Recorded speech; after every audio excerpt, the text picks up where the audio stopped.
আমরা বেশ কিছুদিন ধরে অভিযোগ আমাদের কানে আসছিল। তো এরকম বগুলাতে দেখা গিয়েছে যে টুনিদি নাম করে, সীমাদি নাম করে বা এই সমস্ত যারা মহিলা সমিতি আছে, তো এরা বিভিন্ন বিচারাধীন বিষয়ে গিয়ে ডাইরেক্ট হস্তক্ষেপ করছে এবং কখনো কখনো দেখা যাচ্ছে গালিগালাজ করছে, পারিবারিক সমস্যার মধ্যে তারা ঢুকে যাচ্ছে, স্বামী স্ত্রীর ডিভোর্সের সহায়তা করছে। এই সমস্ত বিচারাধীন বিষয়ে এই সমস্ত যারা মহিলা সমিতি আছে, তো তারা যে সমস্ত কাজকর্ম করছে সেটা সম্পূর্ণরূপে বেআইনি কাজ, অবৈধ কাজ। এটা নমস্কার, আমি মানবাধিকার কর্মী সঙ্গীতা চক্রবর্তী বলছি।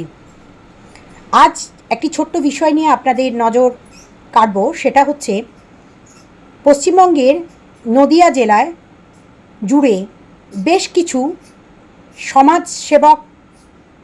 সেবামূলক কাজের জন্য কিছু এনজিও পাড়ায় পাড়ায় গজিয়ে উঠেছে, যেখানে খুবই দুঃখজনক ঘটনা হচ্ছে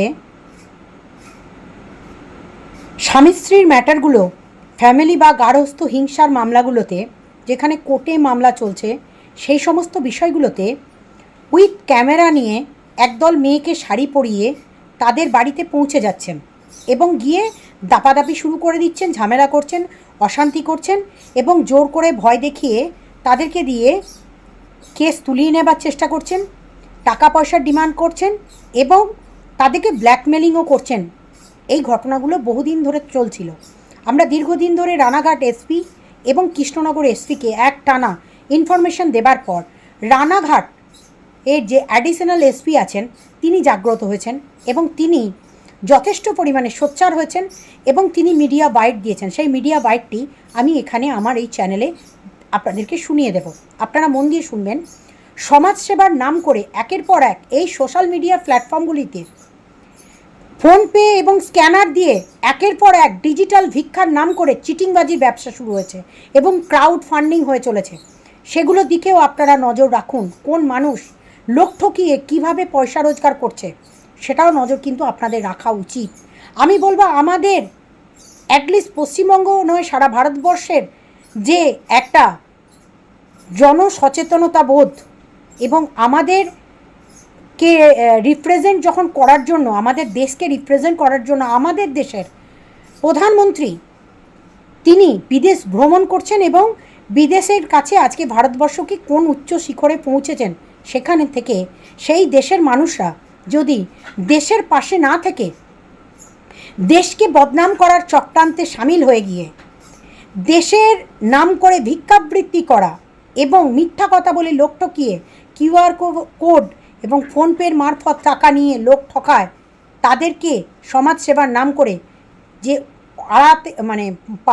প্রত্যেকটা পাড়ায় পাড়ায় গজিয়ে ওঠা সমাজসেবামূলক কাজের নাম করে যে সমস্ত সংস্থাগুলো গড়ে উঠেছে, তার জন্য এই প্রথম নদিয়া থেকে যে আওয়াজটা উঠল, আমরা কুড্ডুস জানাবো, হ্যাটসঅফ জানাবো নদিয়া এর রানাঘাট পুলিশ সুপারকে এবং তার সাথে চাইব কৃষ্ণনগরের এসপিও জেগে উঠুক, তাদের বার্তাও আসুক।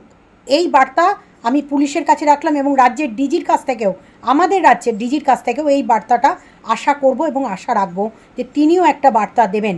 যেভাবে সোশ্যাল মিডিয়ার নাম করে আজকে কিউআর কোড, ফোনপে মারফত পাড়ায় পাড়ায় গজিয়ে উঠেছে সেবালয়, পাড়ায় পাড়ায় গজিয়ে উঠেছে ঠাকুর দেবতার নাম করে যেভাবে মানুষ ঠকিয়ে ব্যবসা রমরমিয়ে কারবার চলছে, তার দিকে দিকে নিয়ে গর্জে উঠুক পুলিশ প্রশাসন, সরকার।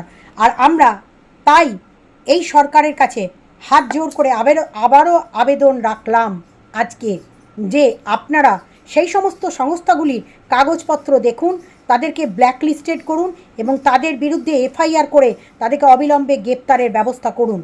ধন্যবাদ, ভালো থাকবেন। এবং আমার এই ভিডিওর শেষে গিয়ে আবারও আমি বলছি, রানাঘাট এসটি জুরিসডিকশন থেকে যে ভিডিওটি এসছে সেই ভিডিওটি আবারও মন দিয়ে শুনুন।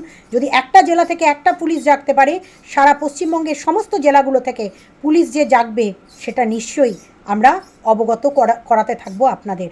ধন্যবাদ, নমস্কার। মানবাধিকার কর্মী সঙ্গীতা চক্রবর্তী। আমরা বেশ কিছুদিন ধরে অভিযোগ আমাদের কানে আসছিল। তো এরকম বগুলাতে দেখা গিয়েছে যে টুনিদি নাম করে, সীমাদি নাম করে বা এই সমস্ত যারা মহিলা সমিতি আছে, তো এরা বিভিন্ন বিচারাধীন বিষয়ে গিয়ে ডাইরেক্ট হস্তক্ষেপ করছে এবং কখনো কখনো দেখা যাচ্ছে গালিগালাজ করছে, পারিবারিক সমস্যার মধ্যে তারা ঢুকে যাচ্ছে, স্বামী স্ত্রীর ডিভোর্সের সহায়তা করছে। এই সমস্ত বিচারাধীন বিষয়ে এই সমস্ত যারা মহিলা সমিতি আছে, তো তারা যে সমস্ত কাজকর্ম করছে সেটা সম্পূর্ণরূপে বেআইনি কাজ, অবৈধ কাজ। এটা আদালতের বিচার ন্যাশনাল সুপার লালটু হালদারের বিষয় দেখিয়ে হাজার হাজার টাকা তুলছে সমস্যা মেটাতে। এতজন মহিলাকে একসঙ্গে বাড়ির উপরে দেখেই আতঙ্কিত হয়ে পড়ছে অসহায় পরিবারগুলো। গলার জোর আর ভয় দেখিয়ে হাজার হাজার টাকা তুলছে মহিলা সমিতিগুলো। এরপরই রানাঘাট পুলিশ জেলার অ্যাডিশনাল সুপার লালটু হালদারের বিষয়টি নজরে পড়তেই গতকাল তিনি সাংবাদিক সম্মেলন করে জানিয়ে দেন, যেখানেই এই মহিলা সমিতি কারোর বাড়িতে গিয়ে সমস্যা মেটানোর নাম করে উপস্থিত হবে, সাথে সাথে এই পরিবার যেন লোকাল থানাতে যোগাযোগ করে। তিনি আরো বলেন, নদিয়ার রানাঘাট, ধানতলা, হাঁসখালি থানা এলাকায় গজিয়ে ওঠা কাণ্ডের বিরুদ্ধে কঠোর হাতে ব্যবস্থা গ্রহণ করবে রানাঘাট পুলিশ, জেলার পুলিশ।